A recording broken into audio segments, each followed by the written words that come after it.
Coucou les vilains. Coucou les vilaines. On espère que vous allez bien et aujourd'hui on se retrouve pour une nouvelle vidéo et pas des moindres puisque c'est un nouveau format que vous allez voir sur notre chaîne. On va essayer de le faire régulièrement, voilà. De temps en temps Quand il y a matière. Exactement, et là c'est l'occasion puisqu'il y a plein de livres qu'on voudrait lire et qui vont sortir bientôt.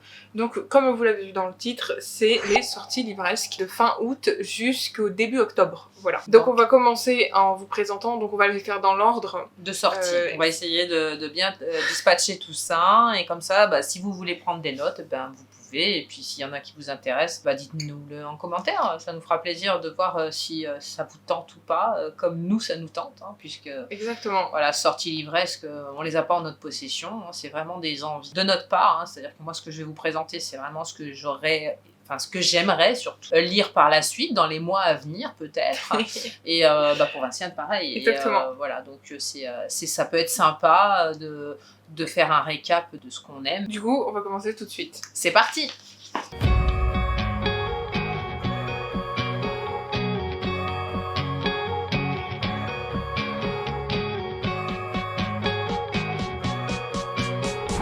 Le premier, nous commençons le 21 août 2024 avec la sortie de Mangaka, le vampire d'Osaka de Thibaut Vermeaux aux éditions Casterman. C'est l'histoire de Asuka qui va finir par enquêter sur le vampire d'Osaka. Voilà, on nous promet une enquête autour de ça. Apparemment, elle rencontre des gens et son rêve c'est de devenir mangaka. Donc c'est pour ça d'où le titre, parce que en fait elle dessine. On nous dit que ces dessins ont une importance sur les événements qui se passent. Et en fait, on ne sait pas si c'est la réalité qui la rattrape par rapport à ses dessins ou si c'est ses dessins qui la rattrapent dans la réalité. On ne sait pas trop. Grosso modo, c'est ça. On nous promet justement une petite histoire autour de deux mondes que j'aime bien. Les vampires, apparemment. Alors, je ne sais pas si c'est vraiment un vampire à proprement parler ou si c'est plutôt une sorte de meurtrier. Mais voilà, on mélange deux thèmes que j'aime bien, que j'ai très hâte de le découvrir. Moi, pour mon premier de sortie livresque, ce sera donc La Liberté est une île lointaine d'Eleanor Scherer aux éditions Charleston qui sort donc le 21 août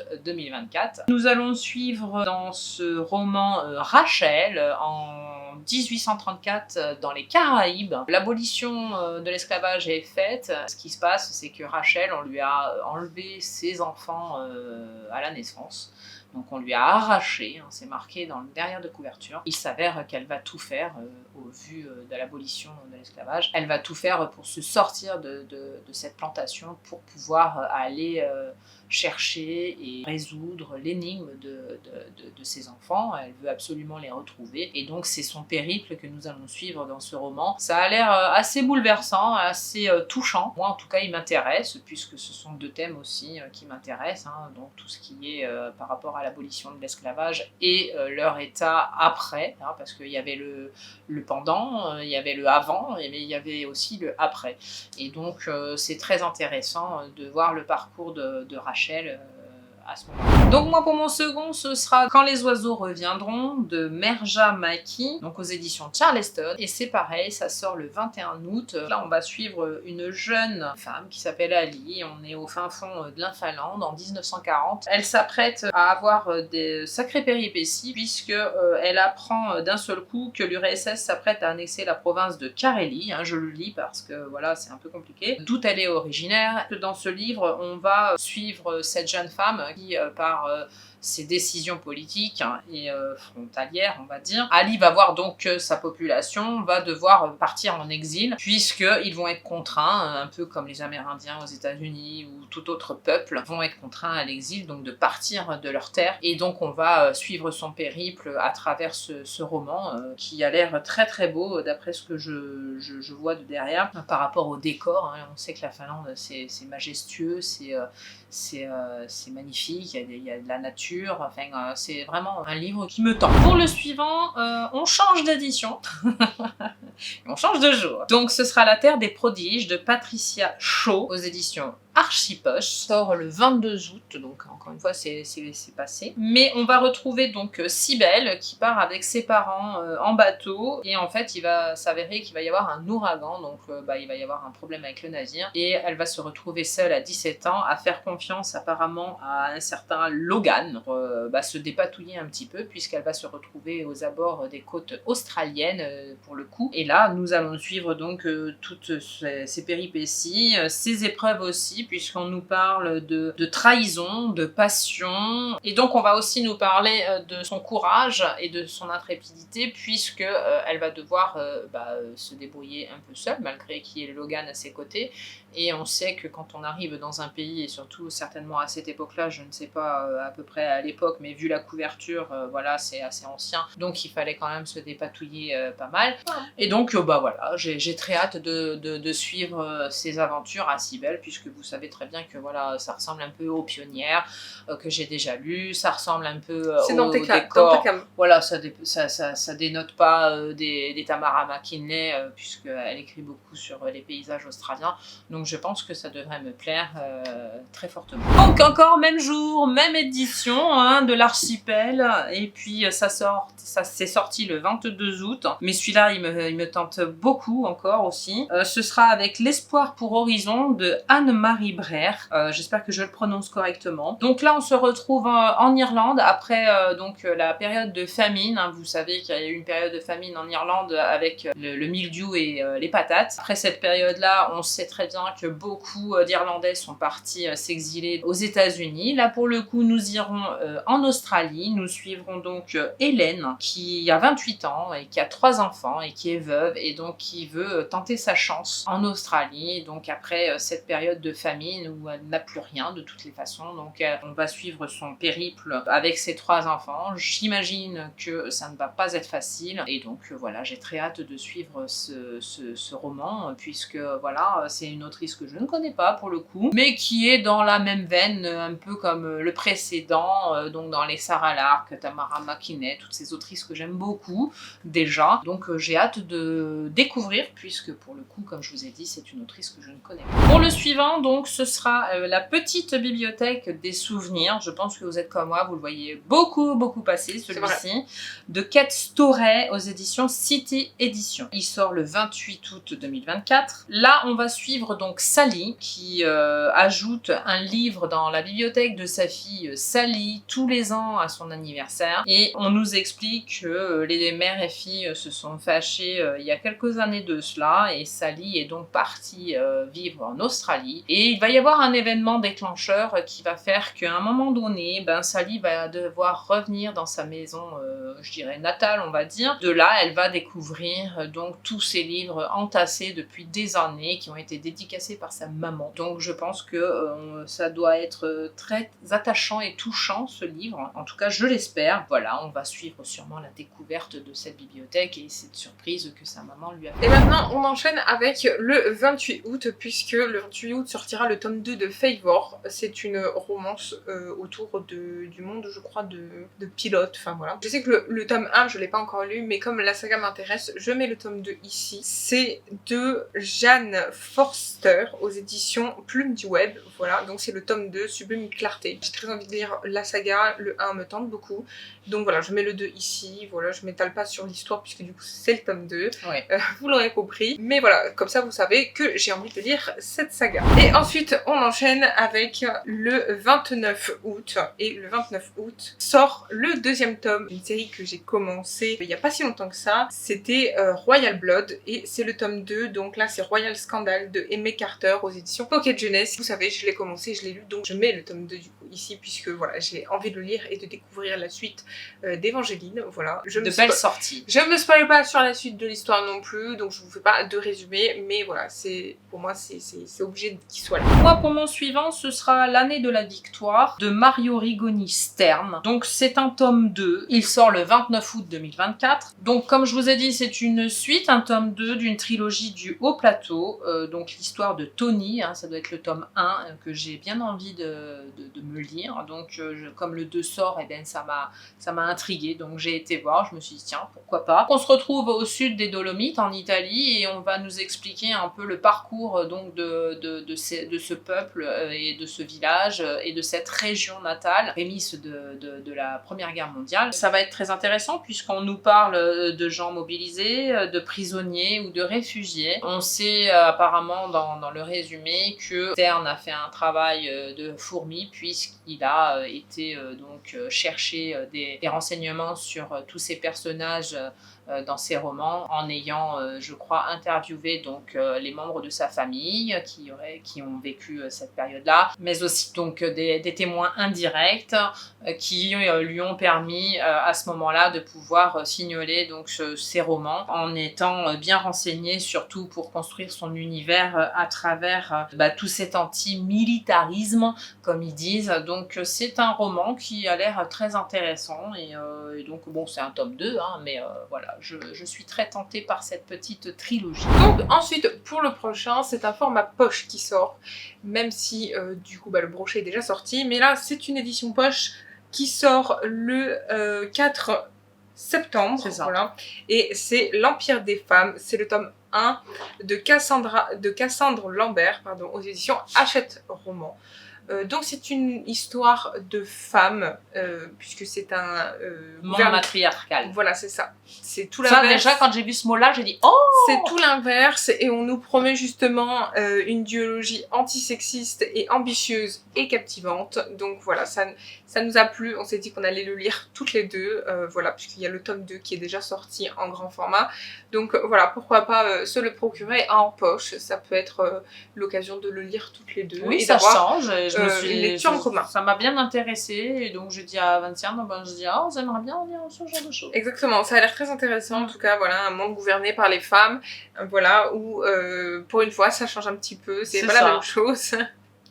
Voilà, donc on découvrira la plume de l'auteur et en même temps l'histoire, puisque je ne connais pas cette autrice. Exactement. Donc moi, pour le prochain, c'est toujours une sortie pour le 4 septembre et c'est Le Roi déchu de L.J. Andrews aux éditions Corrigan. C'est l'histoire de Elric qui est un roi, il précise balafré, du royaume de l'éternité, qui voue une vengeance et qui veut du coup se venger et qui va être sauvé par la fille de son ennemi. Et donc j'imagine qu'on va avoir toute une histoire autour de ça. Je vais pas vous en dire plus. Voilà, vous l'avez compris, c'est de la fantasy. De la romantasy, j'en suis pas certaine. Mais voilà, on va suivre la quête de vengeance de ce petit Eric. Très intéressant. Voilà. Moi, pour le suivant, donc, ce sera Au crépuscule de Jahab Robben. J'espère que je ne me trompe pas dans la prononciation. Aux éditions Galmanster. Ça sort le 5 septembre 2024. Et nous allons suivre donc Frida qui rencontre Otto, donc dans les années 1963 pour être précise. Donc c'est un homme marié. Elle tombe enceinte. Et vous savez que dans les années 60, on est encore un peu puritain. Voilà, donc c'est pas très bien vu d'être enceinte d'un homme marié, vous comprenez. Donc il s'avère que elle va abandonner ce petit être et en fait dans ce roman on va nous narrer sa quête. Donc un jour elle va avoir le déclic pour retrouver cet enfant perdu et donc on va nous narrer cette histoire donc de Frida. Je pense que il va y avoir des montagnes des montagnes russes assez touchante puisque quand on perd un enfant on sait que c'est très délicat et quand on veut le retrouver surtout dans les années 60 ou même quand on a couché sous X c'était un peu compliqué. Je ne sais pas encore la teneur de ce roman mais bon je peux peut-être imaginer que son parcours n'a pas été facile et donc voilà ça me donne très envie de découvrir ce roman un peu dans le réseau de Jane mais pas dans les mêmes époques, voilà, donc voilà, c'est un peu la maternité. Pour le suivant, donc moi ce sera Le Grand Cercle de Maggie Shipstead, j'espère que je prononce bien encore une fois, aux éditions 10-18, ça sort le 5 septembre. On va suivre Marianne donc dans son périple parce qu'on la voit apparemment de l'âge de 12 ans, on nous explique au début, parce qu'elle est sauvée des flammes d'un paquebot et elle est confiée à son grand-oncle et de là elle décide de depuis toujours, donc depuis ses 12 ans, de devenir pilote. Et donc on va nous narrer donc toute sa vie. On nous explique aussi à un moment donné donc qu'elle aura passé sa vie à se jouer des règles imposées au sexe faible, hein, puisqu'on est quand même dans des années où la femme commence à s'émanciper, mais c'est pas encore ça. Donc pour devenir pilote, vous imaginez bien que ça n'a pas dû être simple. Et donc on nous explique et on nous narre pendant ce roman-là toute sa vie à pouvoir être pilote. Et je pense qu'elle va y arriver à un moment donné, puisque à un moment donné, ça commence avant d'être portée disparue avec son biplan en 1950. Donc elle a fini par certainement y arriver. Et bon, peut-être que ça a mal tourné ou pas, je le saurai quand j'aurai lu le roman. Donc ensuite, moi, c'est Go Fast, Fall Hard, excusez-moi pour l'accent anglais qui n'y est pas, de Virginia Bach aux éditions Addictive. Donc si vous connaissez un peu ces éditions-là, vous savez que c'est des éditions, je vais y arriver, sur la romance. Donc c'est une romance qui sort le 5 septembre encore. Et donc nous suivons Virgile, le nom de la protagoniste féminine, je pense que c'est Joséphine, et voilà, donc ce sera Virgile et Joséphine, nous suivrons leur histoire.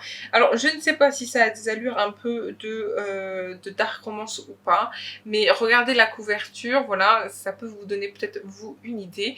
Je n'ai pas très envie de me spoiler, mis à part pour vous dire que Virgile, il tient son propre business, donc j'imagine qu'on va le suivre à travers ses aventures justement de son business et que sur son chemin il va sûrement croiser Joséphine. Bon après business, voilà. Quand t'as dit go fast, voilà, on sait ce que ça c'est comme business, hein, peut-être. Je pense. On peut imaginer. On nous dit que depuis quelque temps il ne cesse de croiser une Mustang dans les rues de Portland avec des courses illégales. En fait c'est un peu à la Fast and Furious remixée voilà. Version romance, voilà. Donc pourquoi pas découvrir. Ça me donne très envie puisque voilà, j'aime ces histoires-là, hein, parce que voilà. Donc j'ai très hâte de découvrir si je peux le lire, voilà, et de me le procurer. Ensuite, pour moi, ce sera À l'ombre de la capitale de Mireille Pluchart, donc aux éditions Presse de la Cité. Il sortira le 5 septembre 2024. On va suivre, alors c'est assez rigolo parce que moi qui lis Le Moulin du Loup, ça y ressemble étrangement dans les faits et dans les noms. Puisqu'on va suivre donc Claire, orpheline à 2 ans, élevée par ses grands-parents, donc dans un moulin. Sa vie est destinée à reprendre ce fameux moulin. Donc on se trouve aux abords de Vers, voilà. Et donc son destin est voué, donc comme je l'ai dit, à reprendre ce moulin. Et elle va rencontrer sur sa route un certain Robert, avec qui elle a des petites affinités, mais sans plus, elle va s'y marier. On va suivre donc ses aventures, puisque Robert va être mobilisé, et on suivra donc sa vie en tant que femme pendant cette mobilisation, seule, à gérer donc ce fameux moulin. Donc ça me fait étrangement penser au Moulin du Loup, comme je viens de vous dire. Donc je pense que ça peut être une histoire qui peut me plaire, même si elle est assez similaire dans les faits, avec des personnages différents, je pense, mais tout à fait avec une femme assez, je pense, forte et courageuse pendant cette période-là, puisqu'on sait très bien que les femmes ont pris beaucoup de place, et puis elles ont pris aussi beaucoup d'essor, professionnellement, voilà, beaucoup d'indépendance, etc. Donc c'est quand même des thèmes qui me plaisent énormément, hein. Vous savez bien, la condition féminine me plaît. Donc voilà, c'est un roman qui peut plaire à... Celui-ci va sortir un petit peu de l'ordinaire, puisque là, nous allons découvrir Les Compères, donc de Didier Cornaille, donc aux éditions Presse de la Cité, qui sort le 5 septembre 2024. Et donc là, c'est l'auteur qui va rendre hommage donc à la nature et aux animaux dans son récit, puisque l'auteur va nous narrer avec poésie et tendresse sa complicité avec les animaux à 4 pattes. Donc ça change un petit peu et j'ai trouvé ça très intéressant de pouvoir vous le nommer si ça peut vous intéresser. En tout cas, moi pourquoi pas, un de ces 4, je le louerai à la bibliothèque dès qu'il sera disponible, parce que ça m'intéresse de voir ce qu'il a bien pu mettre comme anecdote dans son roman. Le 6 septembre paraîtra le 13e Dieu de Jocabel Caballero aux éditions Addictésie, donc je crois que c'est une filière des éditions addictives. Voilà, donc de qui on parle? On parle des dieux grecs, puisqu'on parlera de Kratos et d'Artémis. On nous dit que Kratos veut se venger de celle qu'il aime, enfin de celle qu'il a aimée plutôt, puisque ils le disent au passé, mais on imagine que voilà, c'est une petite romance autour des dieux. Il compte se venger et il va retrouver une Artémis qui a changé. Et donc on va suivre certainement leur épopée. Voilà. J'ai envie de le lire, très envie, puisque voilà, vous savez que j'aime bien lire par exemple Hadès et Perséphone que j'ai terminé. Les mythes revisités. Voilà, j'ai aimé lire Witch and God que je n'ai pas encore terminé. Et donc là, ça vient un petit peu aussi revisiter le mythe, enfin les dieux grecs. Donc voilà, pourquoi pas, je me dis que ça peut être une très bonne lecture. Absolument. Donc moi, pour le prochain, il sort le 11 septembre. Il est de toute beauté, les amis. Et pas des moindres, puisque c'est Le Roi de la Guerre et du Sang. Donc c'est le tome 1 et c'est de Scarlett Sinclair, donc l'autrice de Hadès et Perséphone. Donc c'est aux éditions Hugo Roman, comme vous pouvez vous en douter. Et là, nous suivons Adriane et Isolde. C'est une histoire d'amour, voilà. Donc pour moi, Scarlett Sinclair, c'est une valeur sûre. Je connais sa plume, j'ai aimé ses livres, donc voilà, pour moi, je me devais j'ai très envie de lire ce livre, voilà, donc je m'étale pas sur le résumé, voilà, dites-moi en commentaire si vous aussi vous avez envie de lire autre chose que Hadès et Perséphone qui a pu paraître en France notamment. Est-ce qu'il aura le même succès que cette saga? D'ailleurs, on ne sait pas. Exactement, donc j'ai très hâte de le lire. Voilà. Pour le suivant, ce sera La Passagère de l'Espérance de Jean-Guy Soumy aux éditions Presse de la Cité et il sortira le 12 septembre 2024. Nous allons suivre une héroïne qui, donc à peu près dans les époques de 1802, hein, puisqu'on est entre deux, après la Révolution et les autres. On va suivre Junon de Saint-Hilaire, donc qui a 22 ans et qui revient donc en France après un exil d'une bonne dizaine d'années aux États-Unis, puisqu'elle a dû fuir son foyer, son château, ses terres dans le Limousin. Et à ce moment-là, donc, on va suivre son retour et en fait sa quête de retrouver sa petite sœur qui a été confiée à l'âge de 6 ans lors de leur exil avec ses parents à une nounou. Donc voilà, c'est le genre de quête un peu familiale qui m'intéresse beaucoup. Et puis c'est un entre-deux de date qu'on n'utilise pas beaucoup dans les romans, puisque voilà, 1802, c'est un peu avant le sacre de Napoléon. Il est encore consul à cette époque-là, donc c'est très intéressant de découvrir cette époque. Toujours même jour de sortie, mais on change d'édition, donc aux éditions Charleston, ce sera Les Lilas de Garrowgate Hall, donc de Tracy Rees. Donc nous allons en Angleterre suivre Rowena, donc au 19e siècle, une jeune aristocrate britannique qui tombe amoureuse d'un jeune peintre polonais. Tous deux vont braver donc les conventions et les protocoles de l'époque qui incombent à cette jeune femme, puisque c'est une jeune aristocrate, et donc il y a un protocole à suivre, donc avec un jeune peintre ça va pas le faire, mais malgré tout ils vont s'enfuir tous les deux et à un moment donné il va la laisser tomber. Et lorsqu'il va la laisser tomber, elle va devoir se reconstruire et remonter la pente, j'ose espérer. Et donc cela se fera avec sa jeune femme de chambre qui s'appelle Pansy. Celle-ci va l'aider donc dans sa reconstruction et on va suivre donc cette aventure amoureuse et l'après. Donc c'est le genre un peu voilà, d'Automne Abbey, puisqu'on peut dire que voilà, ça se mêle avec les domestiques, puisque c'est quand même une domestique qui va l'aider. Ou la Villa aux Étoffes, puisqu'on reste dans les manoirs, dans les belles demeures, etc. Donc voilà, je pense que ça devrait me plaire. Donc on reste dans les manoirs pour le suivant, puisque nous allons découvrir Le Manoir oublié, donc qui sort le 12 septembre 2024, pareil, donc aux éditions Charleston, de Anne Jacob. Donc là, je vais pas me spoiler le tome 2, puisque je n'ai pas encore lu ce début de saga, donc le tome 1. Mais j'ai très envie de la lire aussi, mais voilà, j'ai très envie de la découvrir, puisque vous savez que c'est une autrice que j'aime beaucoup. Je sais pas. Donc voilà, je laisse tout le suspense en plan, et puis bah, je vous dirai quand j'aurai eu le premier en main, et puis en tout cas, sachez que le deuxième sort ce mois-ci qui arrive, donc voilà, très hâte de découvrir. Donc pour le suivant, ce sera Avant de le laisser partir de Kennedy Lady Ryan, donc aux éditions City Edition. Il sort le 18 septembre 2024 et il me tente de fou. Pour la simple et bonne raison que nous allons suivre là Yasmine et Joshua. Alors j'espère que je prononce bien parce que c'est pas écrit Joshua mais presque. Donc nous allons suivre leur histoire d'amour avec leur haut et leur bas.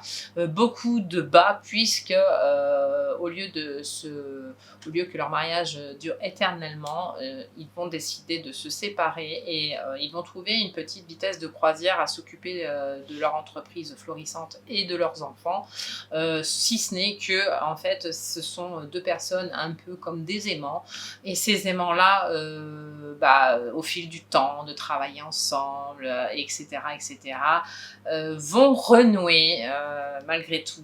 Donc on sait que voilà, quand on est un peu trop proche et qu'on veut divorcer, c'est un peu compliqué. Donc il va y avoir certainement un rapprochement à un moment donné et on va nous narrer tout ça. On va nous narrer aussi le après ce petit rapprochement qui remet tout en question, hein, du coup, je suppose, puisque de divorce on passe à rapprochement. Rapprochement veut dire peut-être pas abandon du mariage en question. Et donc je pense que ce livre est tout plein de sentiments et c'est une histoire assez touchante. Donc voilà, j'ai hâte de découvrir. Une fois n'est pas coutume, je le mets dans cette série de livres que je vous présente là, de mes envies livresques et des sorties qui arrivent. Donc voilà, dites-moi si ça vous tente vous aussi en commentaire. Moi, pour le suivant, il sort le 19 septembre et c'est Twisted Academy de Moira Clark aux éditions Addictive. Donc c'est l'histoire de Harlow qui se voit en fait le procureur lui propose un deal pour qu'elle évite d'aller en prison. Grosso modo, c'est ça. Et en fait, elle va se retrouver dans une école d'élite en fait et qui s'appelle Havenwood, voilà. Et voilà, elle va devoir se plier aux exigences si elle veut pas aller en prison et pour revoir sa petite sœur, enfin sa sœur, je sais pas si c'est sa petite sœur, hein. mais voilà, elle veut revoir sa sœur et obtenir sa garde et pour ça il faut qu'elle se tienne à carreau. Donc le procureur lui propose ça et on suppose grâce au résumé que en fait elle va y aller et qu'elle va tomber sur les Fallen Kings, pardon. C'est un quatuor de sportifs dont l'un d'eux va lui taper dans l'œil. Voilà, donc ça donne envie de savoir justement qu'est-ce qui lui est arrivé pour que elle en arrive là. Voilà, qu'elle en arrive là, pourquoi elle devait aller en prison à vie. Voilà, on veut le savoir, donc voilà, moi ça m'intrigue et j'ai envie de savoir. Il y a toujours le bout du tunnel quand il arrive des péripéties, souvent, enfin en espérant en tout cas. Exactement. Pour le suivant, ce sera donc Quand le désir donne des ailes aux éditions de l'Archipel de Annie Munzer. Donc il faut savoir que c'est une saga, c'est un tome 2. Pour le coup, c'est la nostalgie des sentiments. Donc je ne vais pas me spoiler le tome 2, si ce n'est qu'on se retrouve donc pendant la Deuxième Guerre mondiale. Donc c'est un thème que j'aime beaucoup, vous le savez. Et donc j'en attends, comme d'habitude, une jolie histoire ou pas. Mêlée à l'histoire et je vous en dirai des nouvelles quand j'aurai lu le premier qui me tente de fou et là le deuxième donc sort le 19 septembre. Moi j'enchaîne avec un auteur que vous connaissez sûrement et ça fait un moment qu'il n'avait pas sorti de livre, en tout cas par chez nous, de traduction en tout cas, et il sort le 25 septembre et ce n'est plus ni moins que Quand Haru était là de Dustin Tao aux éditions Hachette Roman. Donc si vous vous souvenez, c'est l'auteur de Vous êtes sur le portable de Sam, que j'avais adoré à l'époque. D'ailleurs je crois qu'il est sur notre chaîne YouTube il y a très très longtemps, dans les premières vidéos. Il est derrière. Oui, il est là, il est avec nous, il sera toujours là. Et cette fois on nous raconte l'histoire d'Eric qui a perdu son meilleur ami et qui un beau jour se rend dans un café où Haru s'invite en fait à sa table. On apprend que c'est le seul, en fait Eric est le seul à voir Haru. Je ne m'étale pas sur le résumé parce que je ne veux pas me spoiler, mais voilà, j'ai très envie de lire et de découvrir l'histoire. Voilà. Ensuite, on enchaîne tout de suite avec The Grand Test Games, si je le prononce bien, de Pocket Jeunesse. Donc, c'est de l'autrice Jennifer Lynn Barnes. Si vous la connaissez très bien, c'est la suite d'Inheritance Game. Puisque nous retrouvons la protagoniste principale qui, après tout ce qui s'est passé dans les autres tomes, a décidé, puisqu'elle nous en parle aussi dans la fin des tomes, qu'elle aimerait organiser un grand jeu comme ça d'énigmes. Et en fait, c'est sur quoi porte ce tome-là. Et du coup, on va retrouver la protagoniste qui a organisé son grand jeu à l'échelle mondiale, je crois, ou en tout cas nationale. Enfin, il y a plein de gens qui peuvent participer en même temps. Donc, j'imagine que ça va dépoter. J'ai très hâte de le lire puisque voilà, j'ai aimé la saga. Donc, forcément, je me dois de lire ce livre et j'ai très envie de le lire. Voilà, j'aime beaucoup la plume de l'autrice en plus de ça.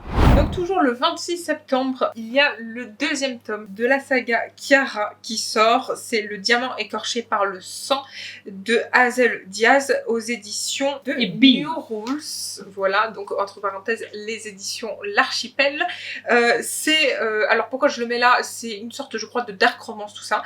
Mais je le mets là parce que je me suis procuré le tome 1 qui paraîtra justement dans ma palle d'octobre. Donc comme voilà, je l'ai mis là, je voulais le lire, donc ça tombe bien que le tome 2 il sort, puisque comme ça ça me permet de vous en parler. Ensuite on va parler, donc moi je change pour ces deux derniers livres que je vais vous présenter, on passe en octobre, puisque ce roman là il sort le 2 octobre, et en fait ce n'est plus ni moins que l'édition Silas de Sorcery of Thorns de Margaret Rogerson. Ça, Dieu sait que tu l'as aimé. Hein. Exactement, aux éditions Big Bang. Et si vous voyez bien de quoi je parle, les éditions Silas sont magnifiques. Et les livres sont somptueux. Ils sont magnifiques et c'est l'intégrale. C'est-à-dire qu'il réunit vraiment toute l'histoire de Sorcery of Thorns. Donc même les petits là, le joli là, oh là là, qui est magnifique. Le 1.5 et le 2. Ouais. Voilà, et c'est l'édition Silas qui est magnifique. Voilà, donc je me devais de vous en parler. Ah oui, ils sont magnifiques. Pour le dernier, ce sera Les héritiers de la haine de El Rino aux éditions Addictive. Donc c'est les éditions addictives mais façon fantasy, et il sort le 3 octobre. Il est très beau aussi. Nous suivrons le prince Zeyron qui a vécu, enfin qui a appris à vivre, enfin qui a été élevé, plus exactement c'est ce qu'ils disent dans le résumé, c'est qu'il a été élevé dans la haine des Véliciens, et il veut libérer son peuple et venger la mort de sa mère. Et à côté, nous avons Léandra, qui est la princesse justement de Vélicia, et qui rêve d'influer sur le destin de son monde. Voilà. Il y a une guerre qui éclate, et en fait, je sais que dans le résumé, ils disent à un moment donné que Zeyron va tomber sur Léandra et qui va devoir, entre guillemets, en fait, ils vont devoir s'allier pour mettre fin à la guerre, et on va justement suivre leur chemin vers leur périple. Exactement. Voilà, ça me donnait très envie. Voilà, c'était nos sorties livresques que nous aimerions lire entre fin août et beaucoup début octobre. Voilà. Donc voilà, c'est un petit résumé. Il y en a certainement d'autres, mais nous on a fait une sélection de ceux qui nous intéressent vraiment. Voilà. Et donc n'hésitez pas, vous, à nous dire dans les commentaires ceux que vous aimeriez lire et qui sortent très prochainement ou qui sont déjà sortis. N'hésitez pas à nous le dire dans les commentaires. N'oubliez pas de nous suivre sur tous nos réseaux sociaux, Instagram, etc. Tous les liens sont en description. Retrouvez tous les livres cités dans cette vidéo dans la description aussi, dans l'ordre, pour que vous puissiez vous y retrouver aussi. N'hésitez pas à liker, à commenter, à partager et surtout abonnez-vous à notre chaîne YouTube et activez la cloche. On vous fait plein de bisous, portez-vous bien, lisez bien et surtout prenez soin de vous. Bye bye.